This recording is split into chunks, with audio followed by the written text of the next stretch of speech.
Today on Forbes, why Hollywood stars make bank on Broadway for producers. George Clooney could not have asked for a much bigger or better Broadway debut. Good Night and Good Luck, the show he co-wrote, produced, and stars in, is nominated for 5 Tony Awards at this Sunday's ceremony, including Clooney for Best Actor. The show has broken weekly box office records as the highest-grossing non-musical play in history. Its penultimate performance will be broadcast live on CNN and HBO Max, a first for a Broadway show. But this much is clear: Clooney didn't come to Broadway for the money. Forbes estimates the 64-year-old Clooney will earn $6 million in salary and gross royalties for his numerous roles in the show, more than any other theater performer over that span, but a fraction of what Hollywood's highest-paid actors can expect to make on each movie project. Whether it's the purity or the prestige of acting on a stage, A-list stars like Clooney have become a vital part of the Broadway ecosystem.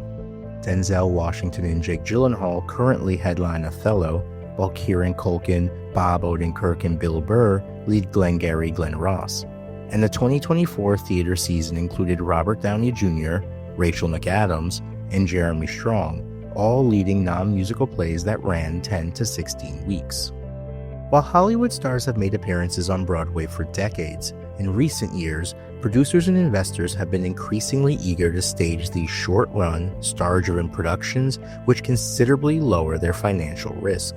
A play typically requires a $6 to $9 million investment to get to opening night, according to Forbes' estimates. Quote, "Your likelihood of losing all your money as an investor is near zero because of the projections of sales based on that actor. You may not make multiples back, but you should get a healthy return," says Jason Turchin, a Tony-winning producer and founder of the Broadway Investors Club. Good Night and Good Luck, for example, recouped its initial $9.5 million investment just 7.5 weeks into its run. While the upside of these shows is capped by the limited run, investors can expect to make 10 to 30% return on their capital, Turchin says.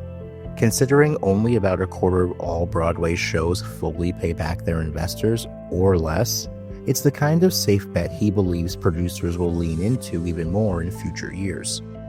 A-list stars, meanwhile, some of whom are paid upwards of $20 million per movie, are typically given a minimum weekly salary around $100,000 per week for the highest level talent.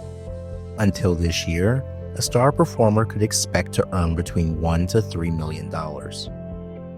What's changed in the 2025 season is that producers are realizing just how far they can push the ticket pricing with a bankable star, particularly for the most expensive seats.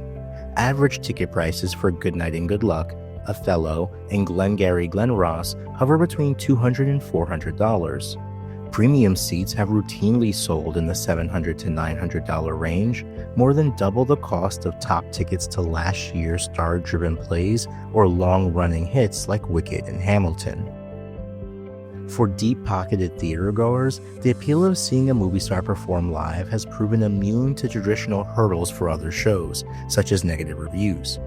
Othello logged 2 positive reviews, 15 mixed reviews, and 3 negative reviews from major critics, and was completely shut out at the Tony Awards, yet ticket sales remain robust.